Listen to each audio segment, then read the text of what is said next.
আজকে আপনাদের এই নদীর পাড়ে দাঁড়িয়ে বলে গেলাম, গোটা সংবিধানকে বলে পরিগঙ্গায় নিক্ষেপ করে দেওয়া হবে। প্রস্তুত আছেন? প্রস্তুত আছেন? শেষ কথা বলছি, ডাক্তার ইউনূস সাহেব, এখন বাজে কয়টা? এখন বাজে 12টা। ধরেন 12টা যদি বাজে, এখানে আছে 6 ঘন্টা। কালকে সারাদিন হইল 12 ঘন্টা। কয় ঘন্টা হইল? 12 আর 6 রাত্র ধরেন 12 ঘন্টা। কয় ঘন্টা হইল? জি 30 ঘন্টা। এরপরে আমরা সমাবেশ করব 6 ঘন্টা। কয় ঘন্টা? তাহলে সর্বমোট কয় ঘন্টা হইল? জি ডক্টর ইউনূস সাহেব 36 ঘন্টা টাইম। দেখবেন ডায়েরি মনে কথা যদি কেউ না কতেলে হে দলে 36 ঘন্টা খান। 36 ঘন্টার ভিতরে কমিশনকে বাতিল করতে হবে। কমিশনের প্রস্তাবকে আপনি বাতিল করতে হবে। যদি না করেন, আগামী শনিবার 12:30 থেকে 1টা সময়ের ভিতরে ঢাকার সর্বোচ্চ স্থান থেকে সারা বাংলাদেশে আগুন জ্বালিয়ে দেওয়ার প্রোগ্রাম ঘোষণা করা হবে। লড়াই জীবনে অনেক করেছি, এবারের লড়াই হবে কোরআন প্রতিষ্ঠার লড়াই। এবারের লড়াই হবে ইসলাম প্রতিষ্ঠার লড়াই। জীবনে অনেক রক্ত দিয়েছেন নেতার জন্য, মাথার জন্য, দলের জন্য। এবার যদি কোরআন প্রতিষ্ঠার লড়াইয়ের সময় আসে, কে কে জীবন দিতে প্রস্তুত? নাসরুম মিনাল্লাহ ফাতহুন কারীম ওয়াবাশশিরিল মুমিনিন। আগামী শনিবার আপনারা যাইবেন না তো? যাইবেন? কেটা দেখে যাইবেন তো ইনশাআল্লাহ। কালকের একটা দিন আছে না, যেটা প্রচার করার মতো একদিন আছে তো কালকে। বারটা কি বার? প্রত্যেক মসজিদ থেকে জুমার পরে মিছিল বের হইতে হবে। চলো চলো চলো রে চলো, চলো রে চলো। শনিবারে 3 তারিখে চলো রে চলো। হেফাজতে ইসলাম বাংলাদেশ সবাইকে ঢাকায় দাওয়াত রইল। ইনশাআল্লাহ আন্দোলনের ময়দানে দেখা হবে। দিন দুনিয়া আধুনিক হোক, দুনিয়া মডার্ন হোক, দুনিয়া ডিজিটাল হোক, দুনিয়া স্মার্ট হোক, ইসলামের কোনো পরিবর্তন হবে না। কথা কি বুঝাইতে পারলাম? পরিবর্তন হবে না। আবার শেষ কথা, আমার তসলিমা নাসরিনের নাম জীবনও শুনেননি। তসলিমা নাসরিন 3টা কথা বলছিল। 3টা কথা। কয়টা কথা? 1 নম্বর কথা বলছিল, দেহ আমার, সিদ্ধান্ত আমার। যারা নাউজুবিল্লাহ কয় নাই হেরা কোন দলের? তসলিমা নাসরিন বলছিল, দেহ আমার, সিদ্ধান্ত আমার। আর তসলিমার পক্ষ হয়ে কিছু লোকজন প্রেস ক্লাবের সামনে স্লোগান দিছিল, আমার দেহ, আমার মন, যারে খুশি তারেই দেবে। 2 নম্বর কথা, তসলিমা নাসরিন বলছিল, কোরআন পরিবর্তন করতে হবে। দুনিয়ার সমস্ত বই পুস্তক যদি পরিবর্তিত হয়, তাহলে কোরআন কেন পরিবর্তন করা যাবে না? এটা তসলিমা নাসরিনের উক্তি। 3 নম্বর, তসলিমা নাসরিন বলছিল, এপার বাংলা ওপার বাংলা, বর্ডারের দরকার কি? কথা কয়টা? 3টা। ভালো করে বুঝবেন, ভালো করে বুঝবেন। কয়টা কথা? 1 নম্বর বলছে দেহ আমার, সিদ্ধান্ত আমার। 2 নম্বর বলছে কোরআন পরিবর্তন করতে হবে। 3 নম্বর বলছে এপার বাংলা ওপার বাংলা, মধ্যখানে বর্ডারে কেন থাকবে? তাহলে একদিক থেকে কোরআনের বিরুদ্ধে কথা বলেছেন, আরেক দিক থেকে স্বাধীনতার বিরুদ্ধে। জি বাইতুল মুকাররমের খতিব ওবাইদুল হক মসজিদের মিম্বর থেকে তখন আওয়াজ দিয়েছেন, সারা বাংলাদেশের মানুষ লং মাস করে মানিক পেয়ে বিনত আসার পরে তসলিমা বাংলাদেশে টিকতে পারে না। ঠিক না বেঠিক? আজকে আমার বাংলাদেশে গত 15 বছর পর্যন্ত আমরা লড়াই করেছি। আপনাদের এই অঞ্চলের যেই মানুষটা কথা কথাই বলতো খেলা হবে, কথা কথাই বলতো খেলা হবে, তিনি কিন্তু মাকে কোনদিন খেলতে আসেন না। আজকে পরিষ্কার ভাষায় বলে যাচ্ছি, আমরাই কিন্তু খেলার মাঠে ছিলাম।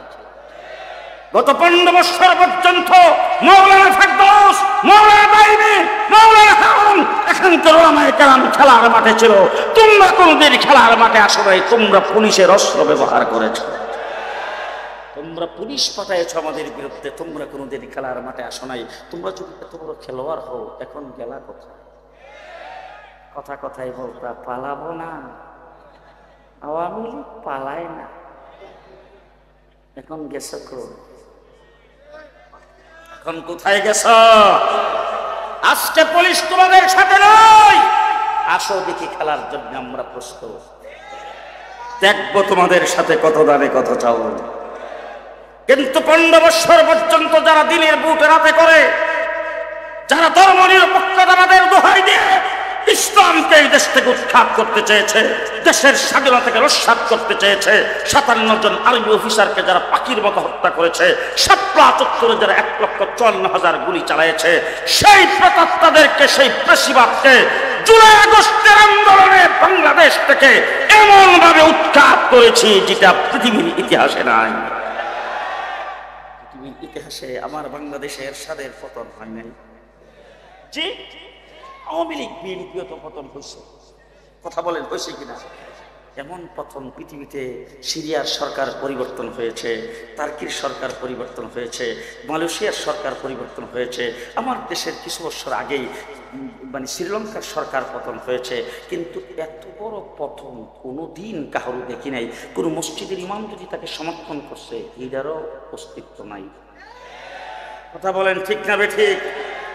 গ্রামে গঞ্জে সর্বত্র যে সমস্ত বাহিনী তাদের ছিল, অস্তিত্ব নাই, সাথে কিনা বলেন? আমরা যাত্রাবাড়ির মোড়ে একটা মূর্তি লাগাইবার জন্য আমরা খুব সুন্দর ভাষায় কথা বলেছিলাম। ভাষাটা আমাদের কি ছিল? মাননীয় প্রধানমন্ত্রী, আপনার বাবার নেতৃত্বে যেহেতু এই দেশ স্বাধীন হয়েছে, সুতরাং আপনার বাবা আমাদেরও লিডার, সুতরাং আপনার বাবা আমাদেরও লিডার, সুতরাং আমাদের একজন লিডারের মূর্তি আপনি যাত্রাবাড়ির মোড়ে লাগাবেন, আর এই মূর্তির মাথায় বসে বসে কাকে, পশু পাখি পায়খানা করবে, এটা আমাদের কাছে দেখতে খারাপ লাগবে। সুতরাং এই মূর্তিটা এখানে লাগে, আপনার বাবার বেইজ্জতি হোক, এটা আমরা চাই না। আমরা এত সুন্দর ভাষায় কথা বলেছিলাম, কিন্তু আমাদেরকে ধরে নিয়ে জেলখানার ভিতরে ঢুকিয়ে দিলেন। আর যেদিন শেখ হাসিনা হেলিকপ্টারে উঠছে, তার ভিতরে বাংলাদেশের সমস্ত মূর্তি শেষ। ঠিক কিনা বলেন? ঠিক কিনা বলেন? যারা জুলাই আগস্টের আন্দোলন করেছে, রাজপথে যখন আল্লাহু আকবারের আওয়াজ শুনেছেন, মসজিদ থেকে যখন আজানের আওয়াজ ভেসে আসছে, সাথে সাথে পিচঢালা রাস্তায় একজনকে ইমাম বানায় নামাজের মধ্যে দাঁড়িয়ে গেছে। দেখেন নাই সেই দৃশ্য? গণভবনে যখন ঢুকতে পেরেছে, গণভবনে যাওয়ার সাথে সাথে সেজদায় উঠে পড়েছে।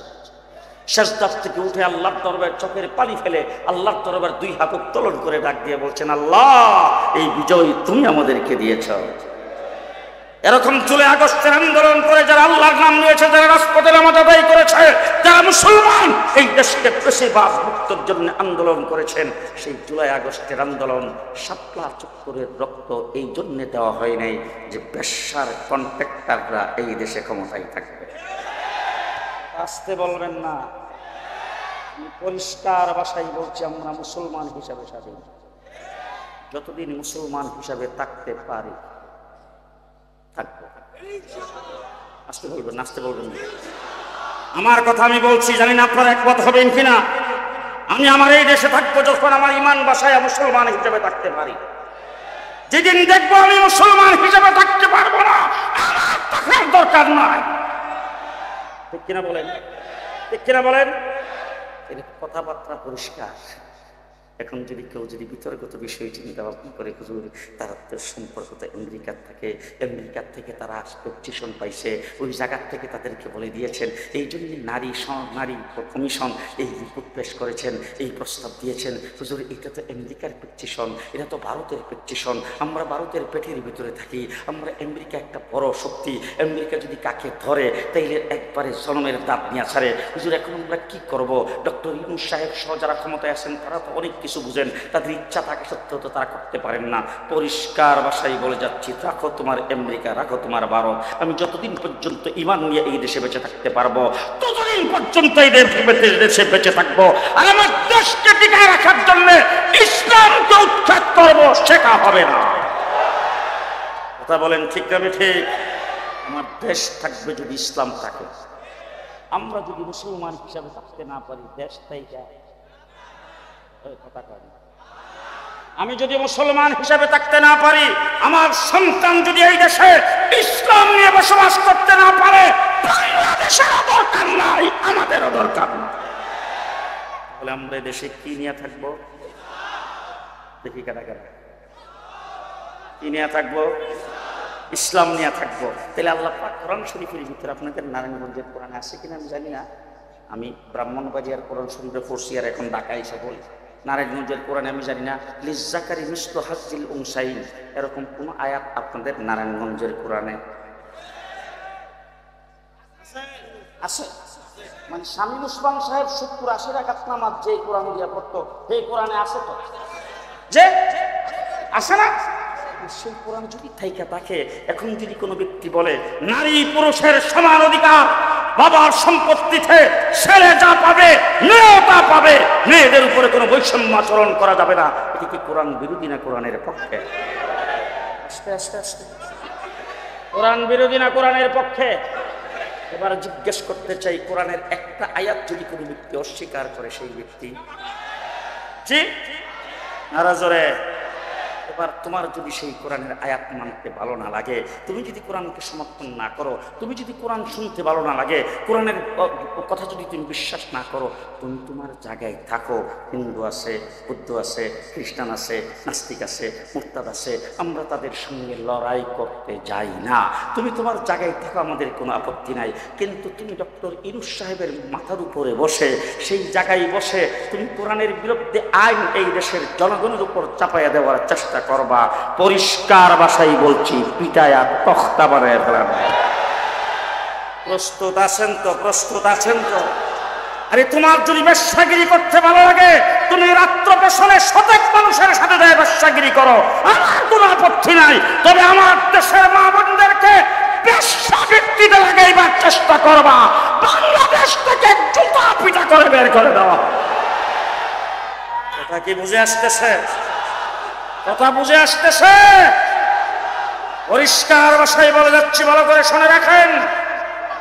পরিষ্কার ভাষায় বলে যাচ্ছি, শুধু আজকে এইখানে না, প্রধান উপদেষ্টার সামনে মিটিং ডেকেছিল 105 জনের, সেই জায়গায় আমাকেও বক্তব্য রাখতে দিয়েছিল। আমি প্রথমেই এই কথা বলছি, 11টা কমিশন গঠন করা হয়েছে, প্রত্যেক কমিশনের চেয়ারম্যান উপস্থিত ছিল। তাদের দিকে আঙ্গুল ইশারা করে বলছি, আপনারা সংস্কার করবেন, আপনাদের ব্রেনের ভিতরে এই কথাটা লিখে রাখবেন ভালো করে, দেশটা মুসলমানের।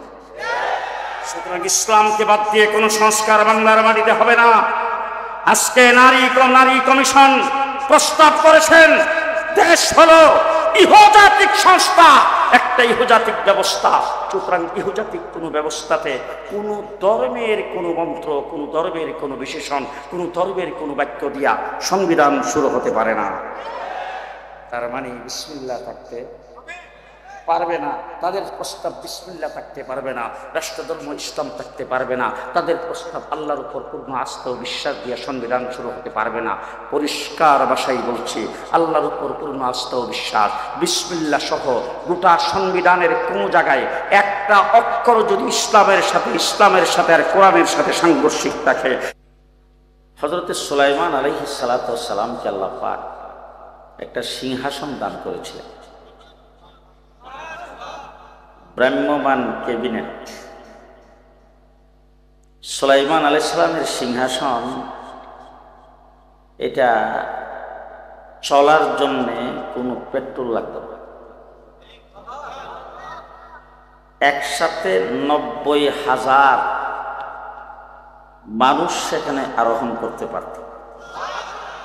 তবে 90,000 মানুষ আরোহণ করতেন না, এখানে পশু পাখি হযরত সুলাইমান আলাইহিস সালামকে আল্লাহ তাবারক ওয়া তাআলা সমস্ত সৃষ্টি জগতের সকল প্রাণীর কথা বুঝার এবং তাদের সাথে কথা বলার যোগ্যতা আল্লাহ পাক দিয়েছিলেন। আল্লাহ পাকের কাছে দোয়া করেছিলেন, রব্বি ফিরলি হাবলি মুলকা, আল্লাহ তুমি আমাকে একটা রাজত্ব দান করো। কেমন রাজত্ব? লা ইয়ামবাগি লি আহাদিন মিন বাদি, যেই রাজত্বটা পৃথিবীতে আর কোনো দিন হাসিনাকেও দিবা না, খালেদারেও না, এরশাদ চাচারেও না, জিয়াউর রহমানরেও না, শেখ মুজিবুর। কথা কি বুঝাইতে পারলাম? তো হযরত সুলাইমান আলাইহিস সালামের এই সিংহাসনটা যদি এখন থাকতো, এটা যদি নিলাম করা হতো তাহলে দাম হতো কত? এখন যেখানে বসেছেন এই জায়গার বসাটার মূল্য, একটা মুহূর্তের মূল্য সুলাইমান আলাইহিস সালামের তত্ত্বের চাইতেও বেশি। এমন একটা জায়গায় এখন বসতে পেরেছেন, খুশি তো সবাই? কথা খুব সংক্ষিপ্ত কয়েকটি কথা বলবো। আমাদের কি পৃথিবীতে প্রেরণ করেছেন কে? কে পাঠিয়েছেন? আমাদের কি কোনো অস্তিত্ব ছিল? আমি আজকে আপনাদের সামনে দাঁড়িয়ে কথা বলছি, আমার কথা শোনার জন্য আপনারা এইভাবে চাতক পাখির মতো বসে আছেন। এত রাত্র পর্যন্ত আমি যখন কথা বলতেছি আপনাদের সামনে, এটা আমি গর্ব করতেছি না। আমি যতক্ষণ পর্যন্ত কথা বলবো, আপনারা যারা দাঁড়ানো আছেন আমার দিকে যে তাকায় আছেন, আমি শেষ পর্যন্ত তাকাই থাকবেন। হঠাৎ ঘড়ির দিকে তাকায় দেখবেন বাজে 1:30। এই 1:30 পর্যন্ত কিভাবে চলে গেল সেটাও বলতে পারবেন না। এই যে কথাটা আমার মুখ থেকে বের হচ্ছে আপনারা শুনছেন, এটা তো আমি নিজেই করেছি না, তার মধ্যে দেওয়ার কোনো ব্যবস্থা আছে? কে দিয়েছেন? আমি যখন আমার মায়ের পেটে ছিলাম, আমার মা কি জানতো যে আমি বড় হয়ে নারায়ণগঞ্জ এসে মানুষের সামনে ওয়াজ করব? যে জানতো? আপনাদের এখানকার এমপি শামীম ওসমান সাহেবের মা কি জানতো যে তার মা পেটে যখন সে ছিল, আমার ছেলে বড় হইয়া এমপি হবে, দৈনিক 80 রাকাত নফল নামাজ পড়বে? জানতো? শেখ হাসিনার মা কি জানতো যখন শেখ হাসিনার পেটে ছিল, তখন কি জানতো যে এই মেয়েটা বাংলাদেশটাকে লুটপাট করবে? জানতো? তাহলে কিছুই জানতো না। আমার মা জানতো না, আমার বাবা জানতো না, আমার দাদা জানতো না, আমার দাদি জানতো না, দুনিয়ার কেউ কোনো কিছু জানতো না। আমার সম্পর্কে কোনো আলোচনাই কোনোদিন হয়নি। হয়েছে কোনোদিন আলোচনা? আইসে কোনোদিন আলোচনা? হাল আতা আলাল ইনসানি হিনুম মিনাদ দাহর লাম ইয়াকুন শাইআম মাযকুরা। আল্লাহ বলেন তুমি কোনো আলোচনার বস্তু ছিল না, তোমাকে এক ফোঁটা ডাপাত পানির থেকে আমি আল্লাহ পাক সুগঠন করে তৈরি করেছি। কে তৈরি করেছেন?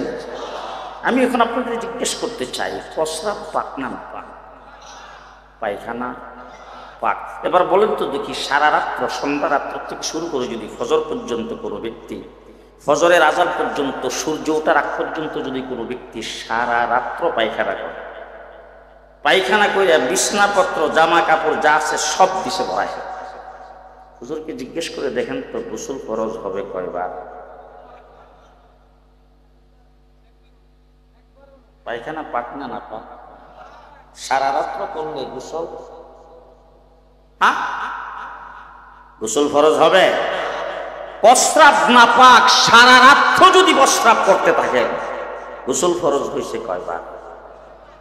যে আপনি আমাকে আল্লাহ পাক যে পানিটার দ্বারা বানিয়েছেন সেই পানিটা পাক না না পাক? এটা যদি শরীর থেকে বের হয়,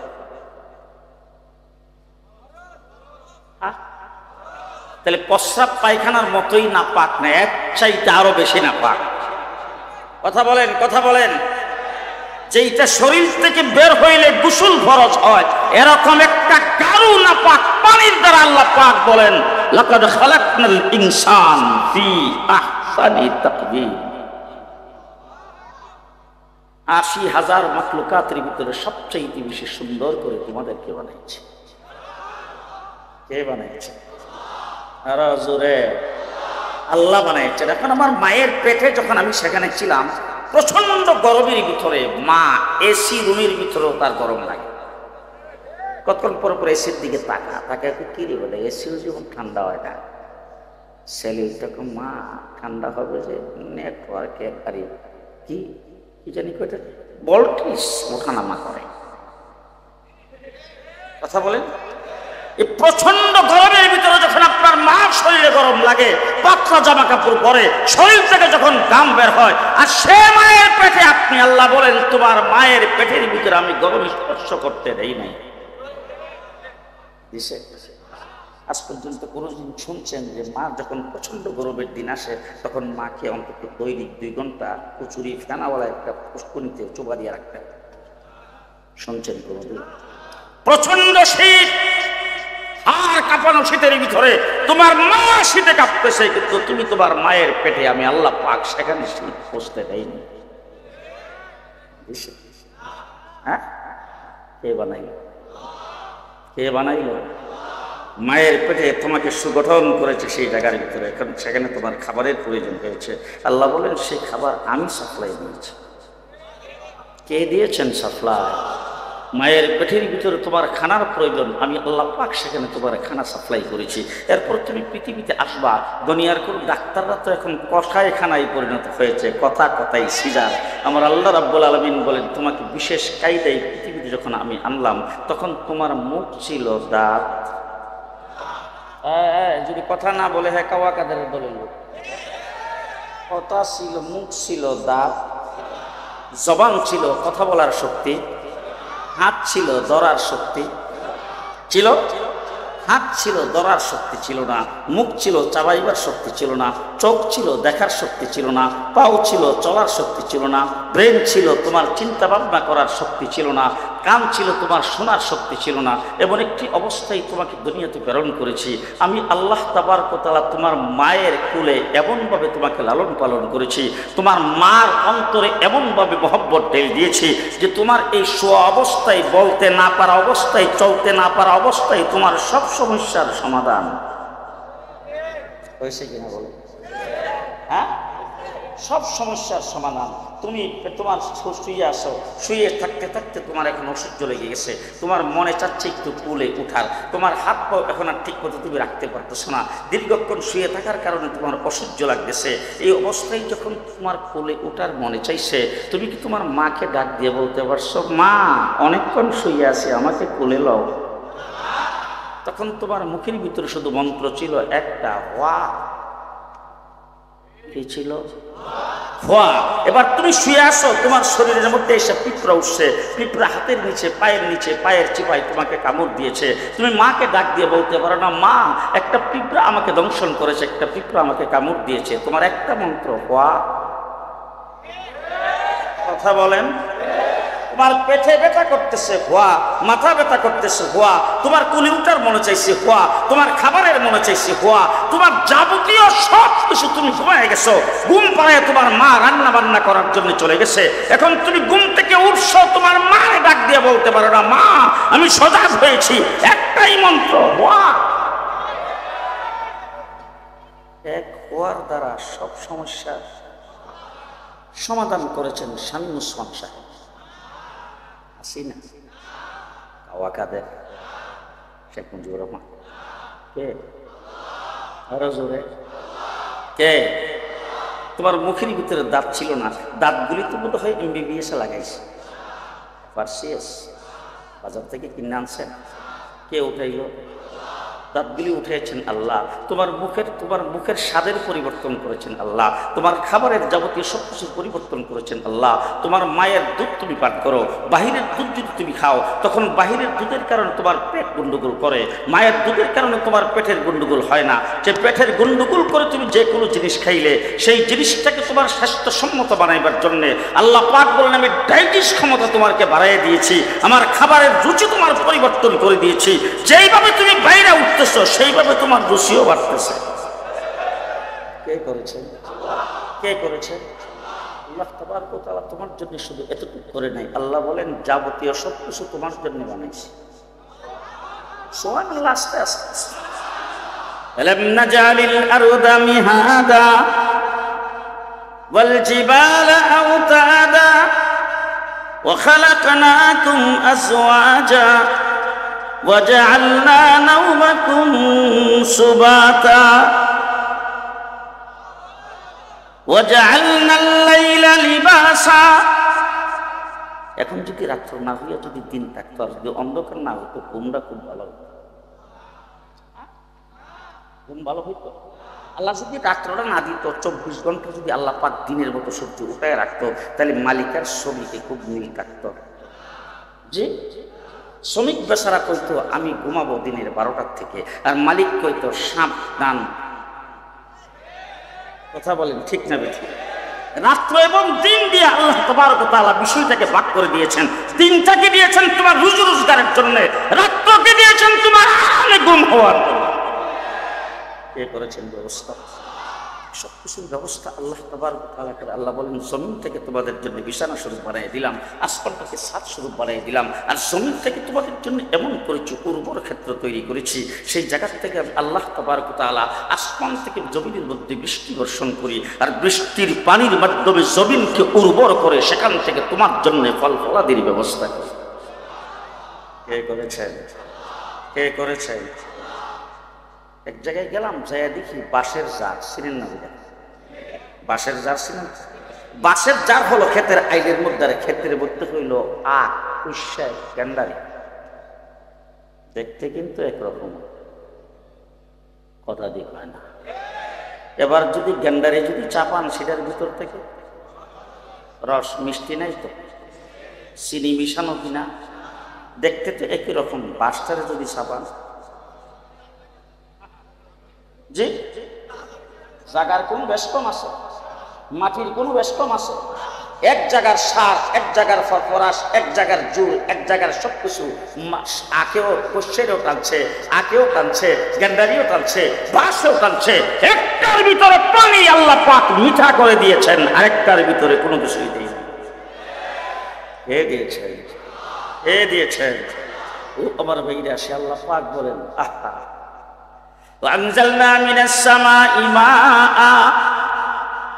আসমান থেকে বৃষ্টি বর্ষণ। বৃষ্টি বর্ষণ করেন কে? কে?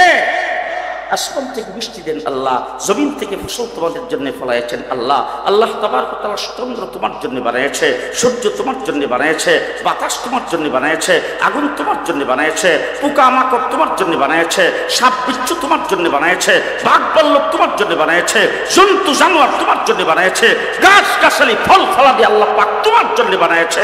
বন্দারে দুনিয়ার সব তোর জন্য বানাইলাম, আর তোর একমাত্র আমি আল্লাহর জন্য বানাইলাম। কার জন্য? কার জন্য? আমাকে আপনাকে কার জন্য বানাইছে? আরো আসতে কোন কার জন্য বানাইছে? আল্লাহর জন্য বানাইছে। এখন আমি জিজ্ঞেস করতে চাই, হুকুম চলবে কার? আরো আসতে, হুকুম চলবে কার? এবার জিজ্ঞেস করতে চাই, দুনিয়ার হুকুমের পরিবর্তন নাই তো? জি, দুনিয়ার হুকুমের তো পরিবর্তন নাই। 1971 সনে দেশ স্বাধীন হয়েছে। দেশ স্বাধীনের আগে আরেকবার স্বাধীন হয়েছিলাম 1947 সনে। 1947 সনে যখন আমরা স্বাধীন হয়েছি, তখন স্বাধীন হয়েছিলাম দ্বিজাতি তত্ত্বের ভিত্তিতে। আমরা দেশটার নাম ছিল পূর্ব পাকিস্তান। কথা আমরা বুঝতেছেন তো? আবার কালকেই বলবেন না যে হুজুর তো রাজনীতি শুরু করবো। রাজনীতি না, ভালো করে শুনেন। দেশটার নাম ছিল পূর্ব পাকিস্তান, ঠিক না বেঠিক?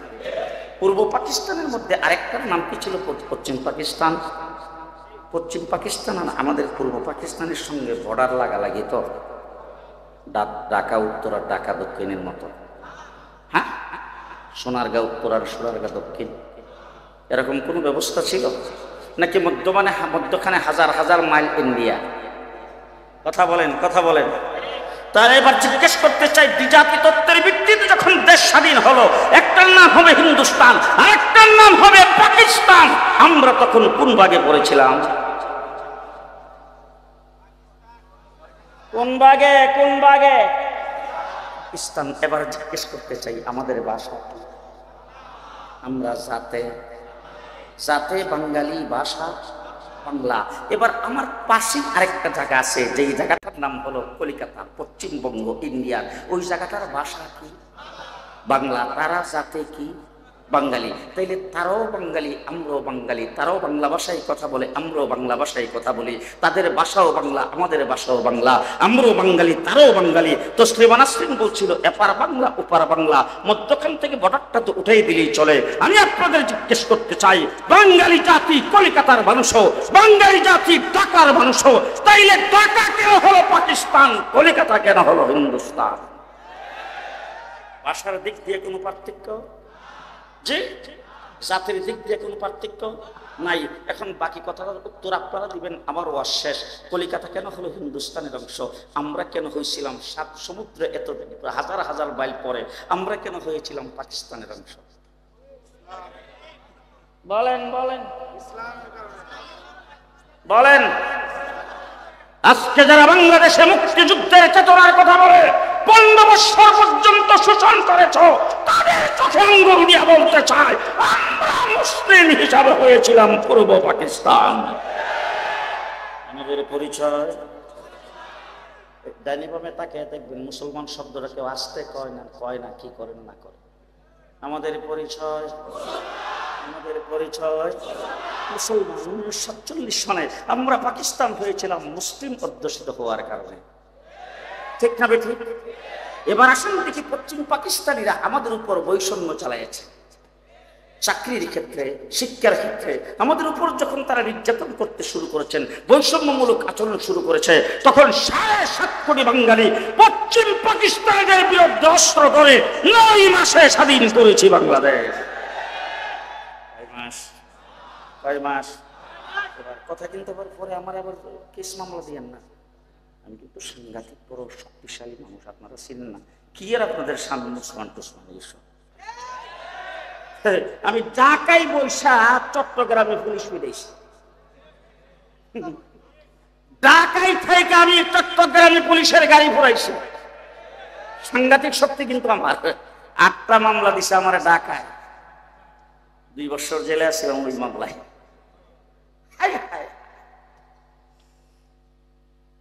জিজ্ঞেস করতে চাই, বাংলাদেশ স্বাধীন হয়েছে 9 মাস লড়াই করে। এবার জানা থাকলে বলেন তো, কাশ্মীর কার অংশ? হিন্দুস্তানের অংশ। হিন্দুস্তানের অংশ কাশ্মীর স্বাধীনতা লাভ করার জন্য 70 বছর যাবত লড়াই করতেছে।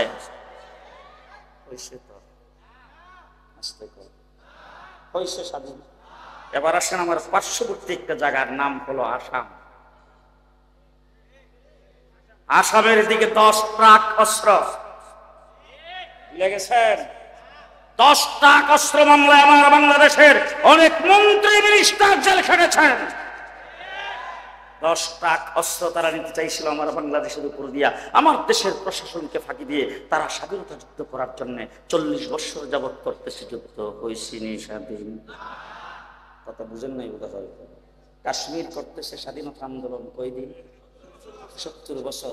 আসাম করতেছে কয়দিন? আমার পাশে আমার দেশের বাড়ি ব্রাহ্মণবাড়িয়া। আমার ব্রাহ্মণবাড়িয়া শহর থেকে 5-7 কিলোমিটার গেলেই হইল আগরতলার বর্ডার। সে আগরতলা ত্রিপুরা তার আজকে 32 বছর যাবৎ স্বাধীনতা আন্দোলন করতেছে। হয়েছে স্বাধীন? এবার বলুন তো আমরা কয় মাসে? জি কয় মাস?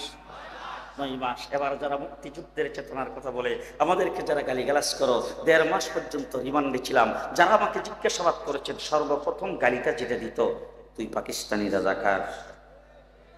আইসাই সর্বপ্রথম যে গালিটা দিত, এই তুই পাকিস্তানি রাজাকার, তোর পূর্বপুরুষ পাকিস্তানি রাজাকার, তোর হাফিজ হুজুর পাকিস্তানি রাজাকার, তোর মুফতি আমিনী পাকিস্তানি রাজাকার, তোর মহিউদ্দিন খান পাকিস্তানি রাজাকার। আকাবের উলামায়ে কেরামের নাম ধরে ধরে যারা আমাকে গালি দিত পাকিস্তানি রাজাকার বলে, আজকে তাদেরকে জিজ্ঞেস করতে চাই, তোমরা আমাদেরকে পাকিস্তানি রাজাকার বলেছ। আজকে 54 বছরের ভিতরে বাংলাদেশের কোনো মৌলবী, কোনো একজন আলেম পাকিস্তানের পক্ষে কোনোদিন একটা মানববন্ধন করে নাই, কোনোদিন একটা মিছিল করে নাই, কোনদিন একটা বিবৃতি দেয় নাই, কোনদিন কোন ওয়াজ মাহফিলের স্টেজ বা কোন মেম্বার থেকে একজন আলেম পাকিস্তানের পক্ষে একটা শব্দ বলে নাই। আর তোমরা বক্তৃতায় দাঁড়ায় বলছো ইন্ডিয়ার সাথে আমাদের স্বামী স্ত্রীর সম্পর্ক। কি বলেন? জি, তোমরা স্বামী স্ত্রীর সম্পর্ক যখন তোমরা বলছো, তখনই আমরা ধরে নিয়েছিলাম যে আমাদের মেয়েটা আসলে প্রেম করে ফেলছে। শেষ পর্যন্ত দেখলাম এমন প্রেম লাগাইছে, মেয়ে বাইকেই চলে গেছে। এখন আমি জানি না আপনাদের নারায়ণগঞ্জের অবস্থা। নারায়ণগঞ্জের কোনো মেয়ে যদি ভাগ্যা যায়, তাইলে মা বাপরে বলে যাইতো, ভাই বেড়া তোরে কয়ে যায়, বান্ধবীরে কয়, বান্ধবীরে যায় পরে টেলিফোন করে। কথা বলেন, কথা বলেন। শেখ হাসিনা যে বাইকটা গেল, লাগেজ তো 16টা টিকে নিল। ছাত্রলীগ, যুবলীগ, শ্রমিক লীগ, আওয়ামী লীগের কাউরে হয়ে গেছে। জি, কাউকে টেলিফোন করছে? সেনাপ্রধান কি একথা বলছে কোনোদিন যে আমাকে শেখ হাসিনা বলছিল যে আমার একটা কর্মী আছে নারায়ণগঞ্জের, একটা ফোন কইরা? জি, তাহলে শেখ হাসিনা মোদির সাথে প্রেম লাগে আর তুমি তো এই দেশ থেকে বেগে চলে গেছো। আজকে প্রমাণিত হয়েছে এই দেশের আলেম ওলামায়ে কেরাম পাকিস্তানি রাজাকার নয়, তোমরা সবাই ইন্ডিয়ান রাজাকার। ঠিক কিনা বলেন? ইন্ডিয়ান রাজাকারদের দিয়ে বাংলাদেশের কোনো ক্ষতি নাই, কথা কয় না। আজকে বাংলাদেশ পদে পদে তোমাদের যারা আজকে দূষণীয়, তোমাদের দ্বারা আজকে ক্ষতিকর। পরিষ্কার ভাষায় বলছি, আমার বাংলাদেশের সচিবালয়ে আগুন তোমরাই দিয়েছ। পরিষ্কার ভাষায় বলছি, আমার একজন আইনজীবীকে সবাই করে হত্যা তোমরাই করেছ। দেশপ্রেমিক, সত্যিকার দেশপ্রেমিক যদি কোনো গ্রুপ, কোনো কম্পার্টমেন্টকে দেখতে চান, সেটার নাম ওলামায়ে কেরাম। ঠিক কিনা বলেন? ঠিক কিনা বলেন? আমরা দেশপ্রেমিক। আজকে বাংলাদেশের একজন আলেমের নাম কেউ প্রকাশ করতে পারবে না বাংলাদেশ থেকে 5টি টাকা বর্ডার পাস করেছেন। তোমরা যখন বর্ডারে যায় ধরা খাও, তোমাদের ব্যাগের ভিতরে 70 লাখ। জি, তোমরা লুটেরা, দেশ থেকে লুটপাট করে খেয়েছ। ঠিক কিনা বলেন? তাহলে এবার জিজ্ঞেস করতে চাই, স্বাধীনতা অর্জন করেছি কয় মাসে? আরো জোরে বলেন। আমরা 9 মাসে স্বাধীনতা অর্জন করেছি। 70 বছর লড়াই করে স্বাধীনতা অর্জন করতে পারে নাই। প্রমাণ করেছে যদি আমরা মুসলিম না হতাম, আমরাও 70 বছরেও পারতাম না। মুসলিম অধ্যুষিত হওয়ার কারণে আমরা স্বাধীনতা অর্জন করেছি। ঠিক না বেঠিক? এবার বলেন তো আমাদের পরিচয়। যারা দাঁড়ায় রয়েছে কয় না আমাদের পরিচয়।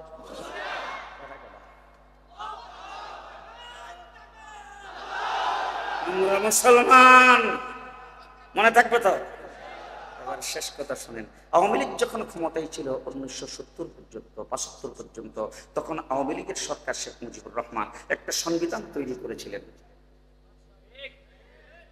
সেই সংবিধান তৈরি করে আওয়ামী লীগ পর্যন্ত ব্যান করে বাকশাল কায়েম করেছিলেন। সেই সংবিধানটা যখন পরবর্তীতে জিয়াউর রহমান ক্ষমতায় আসলো, পরিবর্তন হয়নি আস্তে আস্তে। এবার যখন জিয়াউর রহমানের পরে এরশাদ চাচা আইছে, তখন তো কোনো পরিবর্তন হয়নি। হয়েছে এরশাদ চাচার পরে যখন আবার আসছে এবার বিএনপি, তখন পরিবর্তন হয়েছে কিনা? আবার যখন বিএনপির পরে আসছে আওয়ামী লীগ, তখন জি। তাহলে তোমরা যে সংবিধান তৈরি করো, শুধু বাংলাদেশের নেই, গোটা পৃথিবীতে তোমাদের সংবিধান মন গড়া ভাবে যে যখন ক্ষমতায় আসো পরিবর্তন করা যায়। আমার আল্লাহ পাক যে আজকের থেকে 1400 বছর আগে একটা সংবিধান আমাদেরকে দিয়ে আল্লাহ পাক 1.25 লক্ষ সাহাবায়ে কেরামের সামনে আরফার ময়দানে ঘোষণা করেছেন, আল ইয়াউমা আকমালতু লাকুম দীনাকুম, আজকের দিনে তোমাদের জন্য যে সংবিধান আমি আল্লাহ পাক নাজিল করেছি, সেটাকে অল কমপ্লিট করে দিলাম। কিয়ামত পর্যন্ত শিরা চলবে, কোনো পরিবর্তন হবে না। কোনো পরিবর্তন আসতে বলবেন না। উজুর ফরজ রাসূল সাল্লাল্লাহু আলাইহি ওয়াসাল্লামের যুগে ছিল 41টা, এখন আছে 60টা।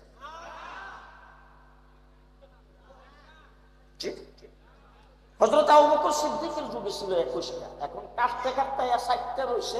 2041 যায় উজুর ফরজ থাকে কিনা সন্দেহ আছে। কথা বলেন, কথা বলেন। জি, আল্লাহর নবীর যুগে তায়াম্মুমের ফরজ ছিল 3টা, এখনো। রাসূলের যুগে রাসূলের ফরজ ছিল 3টা, এখনো। মসজিদে নববীতে রাসূল যখন যাইতেন তখন কোন পাও দিয়া যাইতেন? নারায়ণগঞ্জে ডিআইটি মসজিদে গেলে কোন পাও? আপনাদের এখানে চাষারার মসজিদে গেলে কোন পাও? আলিফটেকের মসজিদে গেলে কোন পাও? গোটা পৃথিবীর যত মসজিদ তুমি ইবাদত করতে যাইবা, তুমি সেখানে ঢোকার সময় ডাইন পাও দিয়া যাইবা। আজকের থেকে 1400 বছর আগে রাসূল নির্ধারণ করে গেছেন কিয়ামত পর্যন্ত ডাইন পাও থাকবে, কোনোদিন 2 পাও একসাথে হবে না। কথা বলেন ঠিক না ঠিক? তাহলে যখন বাথরুমে কোনো ব্যক্তি যাবে বাম পাও, রাসূল যখন যাইতেন তখন বাম পাও, এখন পর্যন্ত আছে বাম পাও। এবার যখন আপনি মসজিদে যাবেন তখন দোয়া বুতো রাসূল পড়তো সূরা বাকারা। জি, হুজুর আকরাম সাল্লাল্লাহু আলাইহি ওয়াসাল্লাম পড়তেন আল্লাহুম্মা ফতাহলি আবওয়াবা রাহমাতিক। এখন আপনি মসজিদে গেলে কোন দোয়া? কোনো পরিবর্তন? আরো আসতে রাসূল সাল্লাল্লাহু আলাইহি ওয়াসাল্লাম আমাদের জন্য যে কমপ্লিট দিন ব্যবস্থা, কমপ্লিট ব্যবস্থা রাসূল আমাদের জন্য দিয়ে দিয়ে গেছেন, এটা কিয়ামত পর্যন্ত যেই অবস্থায় দিয়েছেন এই অবস্থায় থাকবে। আসসালামু আলাইকুম, আলহামদুলিল্লাহ রাব্বিল আলামিন, ওয়াসসালাতু ওয়াসসালামু আলা সাইয়্যিদিল মুরসালিন ওয়া আলা আলিহি ওয়া আসহাবিহি আজমাইন। আল্লাহ আমাদের এই বসাকে কবুল করো, আল্লাহ আমাদের শোনাকে কবুল করো, বলাকে কবুল করো, আয়োজন যারা করেছেন তাদের আয়োজকদেরকে কবুল করো, আমাদের জিন্দেগির গুনাহগুলি মাফ করে দাও। আশেপাশে মাইকের আওয়াজের কারণে অনেকের অসুবিধা হয়েছে, আল্লাহ তাদেরকেও মাফ করে দাও। ইয়া আল্লাহ, অনেকের ঘুমের ব্যাঘাত হয়েছে, তাদেরকেও মাফ করে দাও। যারা যেইভাবে সহযোগিতা করেছেন আল্লাহ সেই সহযোগিতাগুলি কবুল করো। প্রত্যেক বৎসর এই ধরনের মাহফিল করতে পারে সেই ব্যবস্থা তো করে দাও আল্লাহ। আগামী শনিবারের সরোয়ার্দী উদ্যানের মহাসমাবেশ আল্লাহ তুমি ভরপুর কামিয়াব করো আল্লাহ। সেই মহাসমাবেশের মাধ্যমে ইসলাম বিরোধী সবকে এই দেশ থেকে উৎখাত করে দাও ইয়া আল্লাহ। আমাদের যাদের মা বাবা দুনিয়াতে নাই তাদের কবর জান্নাতের বাগান বানিয়ে দাও। সকলের অভাব অনটন দূর করে দাও, দুঃখ বিমার ভালো করে দাও ইয়া আল্লাহ। আসমানি জমিনি বালা মুসিবত থেকে হেফাজত করো আল্লাহ। যে সমস্ত শ্রমিক ভাইরা, যুবকেরা, যে সমস্ত লোকেরা মাহফিলের ইন্তজাম করেছেন আল্লাহ, যারা এখানে হাজির হয়েছেন প্রত্যেকের রুজি রোজগারে তুমি বরকত দান করো। আসমানি জমিনি সকল বালা মুসিবত থেকে, গজব আযাব থেকে হেফাজত করো, অতি বৃষ্টির থেকে হেফাজত করো, অনাবৃষ্টির থেকে হেফাজত করো, রহমতের বৃষ্টি দান করো। রব্বানা তাকাব্বাল মিন্না ইন্নাকা আনতাস সামিউল আলিম ওয়া তুব আলাইনা ইন্নাকা আনতাত তাওয়াবুর রহিম বিরহমাতিকা ইয়া